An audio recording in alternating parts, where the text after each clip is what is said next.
ನಮಸ್ಕಾರ ಸ್ನೇಹಿತರೆ. ಒಳ್ಳೆಯದು ಎಲ್ಲಿರುತ್ತೆ ಅಲ್ಲೂ ಕೂಡ ನಕಾರಾತ್ಮಕ ಶಕ್ತಿ ಇದ್ದೇ ಇರುತ್ತೆ. ಒಳ್ಳೆಯದರ ನಡುವೆ ಕೆಟ್ಟದ್ದು ಕೂಡ ಅಡಗಿರುತ್ತೆ. ಆದರೆ ಅದರ ವಾಸ್ತವಿಕ ರೂಪ ನಮಗೆ ಅರ್ಥ ಆಗೋದಿಲ್ಲ.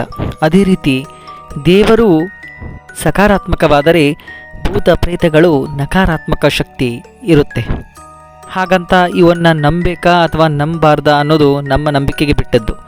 ಆದರೆ ಈ ಭೂತ ಪ್ರೇತಗಳ ಇರುವಿಕೆ ಬಗ್ಗೆ ನಮಗೆ ಯಾವ ರೀತಿ ಸೂಚನೆಗಳು ಸಿಗುತ್ತೆ ಅಥವಾ ಈ ಸೂಚನೆಗಳಿಂದ ನಾವು ನಂಬಬಹುದಾ ಅನ್ನೋ ಪ್ರಶ್ನೆ ಬಂದಾಗ ಎಲ್ರಿಗೂ ಭಯ ಆಗುತ್ತೆ. ಹಾಗಾದರೆ ಈ ಒಂದು ವಿಡಿಯೋದಲ್ಲಿ ಈ ಭೂತ ಪ್ರೇತಗಳ ಇರುವಿಕೆಯನ್ನು ಯಾವ ರೀತಿ ನಾವು ಕಂಡುಹಿಡಿಬೋದು ಅನ್ನೋ ವಿಷಯದ ಮೇಲೆ ನಾನು ವಿಡಿಯೋ ಮಾಡ್ತಾ ಇದ್ದೀನಿ. ನನ್ನ ಚಾನಲ್ ಇಷ್ಟ ಆದಲ್ಲಿ ಶೇರ್ ಮಾಡಿ, ಲೈಕ್ ಮಾಡಿ ಹಾಗೂ ಸಬ್ಸ್ಕ್ರೈಬ್ ಮಾಡಿ. ಸ್ನೇಹಿತರೆ, ಮನೆಯಲ್ಲಿ ನಾವು ಎಲ್ಲರೂ ದೀಪವನ್ನು ಹಚ್ತೇವೆ. ದೀಪವನ್ನು ದೇವರಿಗೆ ಸಮರ್ಪಣೆ ಮಾಡ್ತೇವೆ.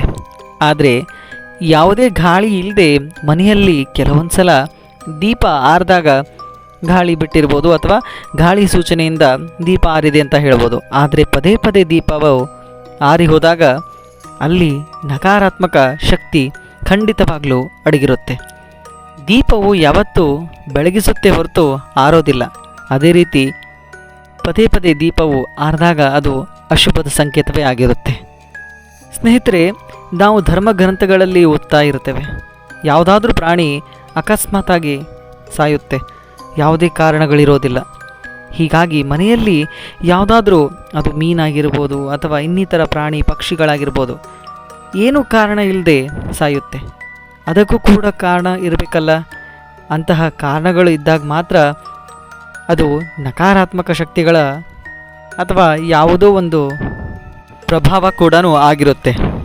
ಇನ್ನು ಮನೆಯಲ್ಲಿ ಮಕ್ಕಳಿರ್ತವೆ, ನವಜಾತ ಶಿಶುಗಳು, ಅಂದರೆ 1 ವರ್ಷ ಒಳಗೆ ಅಥವಾ 2 ವರ್ಷದ ಒಳಗಿನ ಮಕ್ಕಳು ರಾತ್ರೋರಾತ್ರಿ ಬೇಗ ಹತ್ಬಿಡ್ತವೆ ಅಥವಾ ಎದ್ಬಿಡ್ತವೆ. ಎದ್ದು ನಾವು ದಿನಾಲೂ ನೋಡಿದಂತೆ ಆ ಅಳು ಕಾಣೋದಿಲ್ಲ. ಅಂದರೆ ತಂದೆ ತಾಯಿ ಅಥವಾ ಪೋಷಕರಿಗೆ ಆ ಮಗುವಿನ ಅಳು ಏನೋ ಒಂದು ವಿಚಿತ್ರ ಅಳು ಅಂತ ಅನಿಸ್ಬಿಡುತ್ತೆ. ಅದು ಸಕಾರಾತ್ಮಕ ಶಕ್ತಿಗಿಂತ ಹೆಚ್ಚು ನಕಾರಾತ್ಮಕವಾಗಿ ಕನಸಿನಲ್ಲಿ ಭಯಪಟ್ಟಿರುತ್ತೋ ಅಥವಾ ಆ ಮಗುವಿಗೆ ಸೆಳೆಯುತ್ತೆ. ಆಗ ಆ ಮಕ್ಕಳ ಜೊತೆ ಹೆಚ್ಚು ನಾವು ಸಮಯವನ್ನು ಕಳೆದಾಗ ಮಾತ್ರ ಎಲ್ಲೋ ಒಂದು ಕಡೆ ಸಾಮಾನ್ಯ ರೂಪಕ್ಕೆ ಮತ್ತೆ ಬರುತ್ತೆ. ಇನ್ನು ಮನೆಯಲ್ಲಿ ಒಮ್ಮಿಂದೊಮ್ಮೆ ಕಿರಿಕಿರಿ ಆಗೋದು, ಜಗಳಗಳು, ಸಣ್ಣ ವಿಷಯಕ್ಕೆ ಜಗಳ ಬರ್ತವೆ. ಬಂದು ಅದು ಪಾತಾಳ ಲೋಕಕ್ಕೆ ಹೋಗುವಷ್ಟು ಜಗಳ ಮಿತಿಮೀರಿ ಹೋಗುತ್ತೆ. ಆಗ ತಲೆನೋವು ಆಗಿರ್ಬೋದು ಅಥವಾ ಮನೆಯೇ ಸಾಕಾಗ್ಬಿಡುತ್ತೆ. ಅಂದರೆ ಕಿರಿಕಿರಿಯಿಂದ ಮನೆಗೆ ಬರಬಾರ್ದು ಅಂತ ಅನಿಸ್ಬಿಡುತ್ತಲ್ಲ. ಈ ರೀತಿ ಕಾರಣ ಉಂಟಾದಾಗ ಅದು ನಮ್ಮ ಸುತ್ತ ಇರುವಂತಹ ಶಕ್ತಿಗಳು ಕೂಡ ಅದಕ್ಕೆ ಕಾರಣ ಆಗುತ್ತೆ. ಹಾಗೂ ಮನೆಯಲ್ಲಿ ಇದ್ದಾಗ ಏನೋ ಒಂದು ಪರಿಮಳಯುಕ್ತ ಸುವಾಸನೆ ಮೂಗಿಗೆ ಬಡದಂತಾಗುವುದು, ತಲೆಭಾರ ಆಗುವುದು, ಈ ರೀತಿ ಆದಾಗ ಮಾತ್ರ ಅದು ಆ ಬೇರೆ ಶಕ್ತಿಗಳ ಆಟದಿಂದಲೂ ಕೂಡ ಈ ರೀತಿ ಆಗುವಂತಹ ಕಾರಣಗಳು ಇರುತ್ತೆ. ಇನ್ನು ರಾತ್ರಿ ವೇಳೆ ಅಥವಾ ಸಂಜೆ ವೇಳೆಗೆ ಈ ಬಾವಲಿಗಳು ಮನೆಯಲ್ಲಿ ಬರ್ತವೆ. ಸಾಮಾನ್ಯವಾಗಿ ರಾತ್ರಿ ಹೊತ್ತು ಅವುಗಳಿಗೆ ಕಣ್ಣು ಕಾಣೋದಿಲ್ಲ ಅಂತ ಹೇಳ್ತಾರೆ. ಆದರೆ ರಾತ್ರಿ ಹೊತ್ತು ಮನೆಯಲ್ಲಿ ಬಂದು ಹಾರಾಡಿ ಹೋದಾಗ ನಮಗೆ ಅನುಮಾನ ಆಗುತ್ತೆ, ಏನು ಸುದ್ದಿ ಕಾದಿದೆ ಏನೋ ಅಂತ.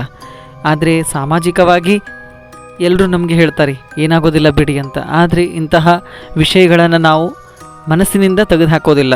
ಆಗ ನಾವು ಸಕಾರಾತ್ಮಕ ಕಡೆಗೆ ವಾಲ್ಬೇಕೆ ಹೊರತು ಮತ್ತೆ ನಕಾರಾತ್ಮಕವಾಗಿ ಚಿಂತೆ ಮಾಡಬಾರ್ದು. ಹಾಗೂ ಯಾವುದಾದ್ರೂ ಗೊತ್ತಿರೋ ಅರ್ಚಕರಿಗೆ ಹಾಗೂ ಇನ್ನಿತರ ನಿಮ್ಮ ಸಂಬಂಧಿಕರಿಗೆ ಕರೆ ಮಾಡಬಹುದು.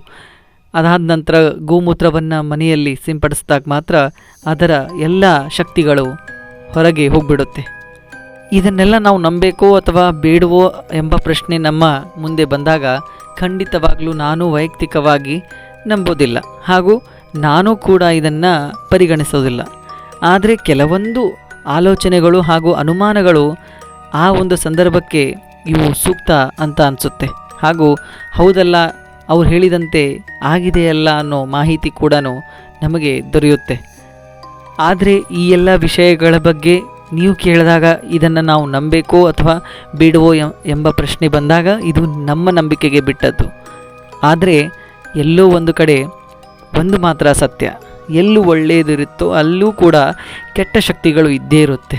ಆದರೆ ಎಲ್ಲಿ ಕೆಟ್ಟದಿರುತ್ತೋ ಅಲ್ಲಿ ಒಳ್ಳೆಯ ಆಲೋಚನೆಗಳು ಹಾಗೂ ಒಳ್ಳೆಯ ಸಕಾರಾತ್ಮಕ ಶಕ್ತಿಗಳ ಯೋಚನೆಗಳು ನಾವು ಮಾಡಲೇಬೇಕು ಹಾಗೂ ಅದನ್ನು ನಾವು ಪಾಲಿಸಲೇಬೇಕು. ಕೆಲವೊಂದನ್ನು ಕೇಳಬೇಕು, ಕೆಲವೊಂದನ್ನು ಕೇಳಬಾರ್ದು ಅನ್ನೋದು ಮಾತ್ರ ನಮಗೆ ಬಿಟ್ಟದ್ದು. ಆದರೆ ಆ ವಿಷಯಗಳನ್ನು ಯೋಚನೆ ಮಾಡೋದು ಅಥವಾ ಅದನ್ನು ತಲೆಯಿಂದ ತೆಗೆದುಹಾಕೋದು ನಮಗೆ ಬಿಟ್ಟದ್ದು. ಧನ್ಯವಾದಗಳು.